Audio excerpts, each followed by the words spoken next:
بسم اللہ الرحمن الرحیم۔ ناظرین، آج ہماری ویڈیو کا جو موضوع ہے وہ ہے منہ کے اندر جو بیماریاں پیدا ہو جاتی ہیں، خصوصی طور پر دانتوں اور مسوڑوں کی جو بیماریاں ہیں ان کے متعلق ہم آپ کو بیان کریں گے، اور پھر خصوصی طور پر اس میں جو بچوں کے اندر منہ کے سڑن کی بیماری ہوتی ہے وہ بھی بیان کر دیں۔ ناظرین، اللہ تبارک و تعالیٰ نے انسان کو اشرف المخلوقات بنایا ہے، اور پھر اس میں ہر چیز ہی اللہ تبارک و تعالیٰ نے جس جگہ پر فٹ کی ہے اس کا اپنا ہی حسن ہے۔ اسی طرح اللہ تبارک و تعالیٰ نے انسان کے جسم میں جو دانت لگائے ہیں اور جس جگہ پر اس کو فٹ کیا ہے مسوڑوں کے اندر، ان کا اپنا ہی حسن ہے اور ان کے بڑے فوائد ہیں کہ انسان کو کھانے پینے کے اندر جو ہے مشکل درپیش نہیں ہوتی۔ ان کے ساتھ جو ہے چیزوں کو چبا چبا کر انسان کھاتا ہے، حتیٰ کہ کوئی سخت چیز بھی ہو تو دانتوں کے ساتھ اس کو دبا دبا کر جو ہے نرم کر کے پھر اس کو نگلنے کے جو ہے مطابق کر لیتا ہے۔ تو ناظرین، یہ دانت اور مسوڑے اللہ تبارک و تعالیٰ کی بہت بڑی نعمت ہے، اس لیے ان کی حفاظت بھی کرنی چاہیے۔ اب آپ سن لیں کہ یہاں پر جو بیماریاں پیدا ہوتی ہیں وہ ہوتا ہے مسوڑوں میں سوزش کا ہونا، یا پھر اسی طرح وہاں پہ پیپ کا بن جانا جس کی وجہ سے انسان کے دانت بھی درد کرتے ہیں۔ کئی مرتبہ تو انسان منہ کھولتا ہے تو تب بھی انسان کو درد ہوتی ہے، اور اسی طرح چھوٹے بچوں میں منہ کی سڑن پیدا ہو جاتی ہے اور بہت بری حالت ہو جاتی ہے بچوں کی کہ منہ کے اندر سے بدبو بہت زیادہ آتی ہے بچوں کے، جب ان کو جو ہے یہ مسئلہ بن جائے۔ پھر اسی طرح کھانے پینے کے اندر بڑی دشواری ہو جاتی ہے۔ تو ناظرین، جس وقت یہ صورتحال ہو، بے شک جو ہے منہ کے اندر سڑن ہو یا مسوڑے جو ہیں وہ سوزش ناک ہو جائیں، مسوڑے جو ہیں وہ سوزش ناک ہو جائیں، یا جو ہے ان کے اندر پیپ بن جائے، کوئی بھی صورت ہو، تو ناظرین ان میں سے ہر ایک صورت کے اندر انسان کا جو مزاج ہے وہ خشک گرم ہو جاتا ہے اور اس کے اندر تحریک بہت زیادہ ہو جاتی ہے، جس کی وجہ سے یہ علامتیں پیدا ہوتی ہیں۔ کیونکہ یہ دانتوں اور مسوڑوں کا جو اپنا مزاج ہے وہ بھی عضلاتی ہے، اور جب عضلات کے اندر تحریک ہوتی ہے تو اس وقت یہ سوزشناک ہو جاتے ہیں۔ جب سوزشناک ہو جائیں تو پھر انسان اس کی پرواہ نہ کرے تو پھر ان کے نیچے، دانتوں کے نیچے مسوڑوں میں پیپ بھی پڑنی شروع ہو جاتی ہے، پھر انسان کے لیے بڑے مسائل پیدا ہوتے ہیں۔ تو ناظرین، یہ سارے مسئلے بنتے کیوں ہیں؟ ایک تو اس میں سب سے بڑا سبب وہ ہے کہ جب ہم کھانا کھاتے ہیں تو کھانا کھانے کے دوران ہمارے دانتوں میں جو مواد پھنس جاتا ہے، ہم جو ہے مسواک کر کے اس کو نکالتے نہیں، جس کے بارے میں نبی کریم صلی اللہ تعالی علیہ وآلہ وسلم نے 1400 سال پہلے فرما دیا تھا، السواک مطہرۃ للفم،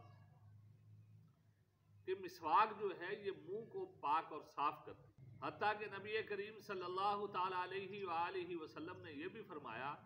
لولا ان اشق علی امتی لامرتہم بالسواک، اگر میں اپنی امت پر مسواک کرنے کا حکم دے کر مشقت ڈالنے کا، ان کو مشکل میں ڈالنے کا سبب نہ بن جاؤں، اس وجہ سے میں حکم نہیں دے رہا۔ تو یہ حدیث بھی اس بات کی نشاندہی کرتی ہے کہ انسان کو مسواک کرنی چاہیے۔ آج کل ہمارے معاشرے میں برش آ گیا ہے جو ٹوتھ پیسٹ کے ساتھ ہم کرتے ہیں، یہ استعمال کر لیں، جس کے ساتھ انسان کے دانتوں میں پھنسا ہوا جو مواد ہے، جو کافی دیر پڑا رہنے کی وجہ سے تعفن میں تبدیل ہو کر بدبو مار جاتا ہے، پھر جب وہاں پر بدبو پیدا ہوتی ہے پھر وہی مسوڑوں کو سوزشناک کر دیتے ہیں، پھر جو ہے اسی سبب کی وجہ سے مسوڑوں میں پیپ پڑ جاتی ہے اور اسی کی وجہ سے منہ میں سڑن بھی پیدا ہو جاتا ہے۔ اسی طرح دوسرا جو سبب ہے کہ انسان کے مزاج میں خشک گرم مزاج کی تحریک بڑھ جاتی ہے، اس کو آپ نبض سے بھی چیک کر سکتے ہیں کہ وہ اوپر ہی چلتی ہوئی نظر آئے گی اور 3 انگلیوں تک آپ کو چلتی ہوئی نظر آئے گی۔ اسی طرح اس کا پیشاب بھی چیک کر سکتے ہیں، وہ آپ کو سرخ سیاہی مائل کا جو ہے یا جو ہے زرد مائل رنگ کا جو ہے آپ کو پیشاب نظر آئے گا، جس کا مطلب یہ ہے کہ اس کے جسم میں خشکی گرمی کی تحریک جو ہے وہ بڑھ گئی، کیونکہ خشکی گرمی کی تحریک بڑھنے کی وجہ سے بھی مسوڑوں میں سوزش ہو جاتی ہے، ان میں پیپ بھی پڑ جاتی ہے۔ اگر جو ہے انسان کے جسم میں یہ تحریک بڑھ جائے تو پھر اس کے مطابق علاج کریں، اور اگر جو ہے انسان کے منہ میں جو مواد پھنسا ہوا ہے اس کی وجہ سے تعفن پیدا ہو کر یہ مسائل بن رہے ہیں تو پھر مسواک کریں، برش اور ٹوتھ پیسٹ کا استعمال کریں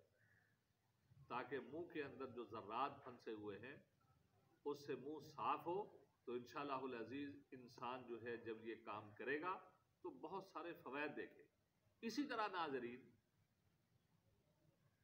اگر آپ کوئی دیسی ٹوٹکا استعمال کرنا چاہتے ہیں کہ جس وقت آپ کی تحریک بڑھ چکی ہے، خشک گرم تحریک ہو چکی ہے، تو آپ اس وقت جو ہے ہلدی لے لیں، اس میں تھوڑا سا نمک ڈال لیں اور سرسوں کا تیل ڈال لیں، وہ ڈال کر جو ہے دانتوں پر لگائیں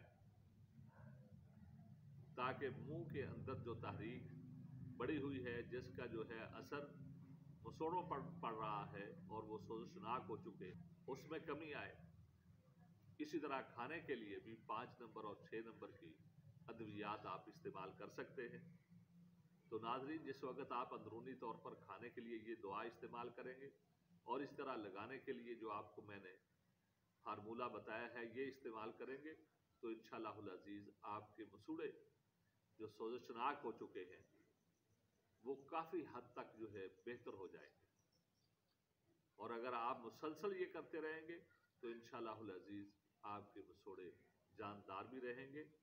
اور مضبوط بھی رہیں گے۔ اور اگر آپ اس کا یہ علاج نہیں کریں گے، اپنے مسوڑوں کی جو سوزش ہے اس پر دھیان نہیں دیں گے، پھر پیپ بننے لگے گی، پھر آپ اگر اس پر بھی دھیان نہیں دیں گے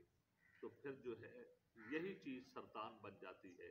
کینسر بن جاتی ہے، پھر جو مسوڑوں کا گوشت ہوتا ہے وہ یہ کینسر کھا جاتا ہے، جس کی وجہ سے انسان کے دانت بھی گر جاتے ہیں اور پھر انسان کی شکل و صورت میں جو روپ اور اللہ تبارک و تعالیٰ نے جو حسن رکھا ہے وہ بھی ختم ہو جاتا ہے۔ تو ناظرین، اس لیے اپنے دانتوں اور مسوڑوں کا خصوصی طور پر خیال رکھیں،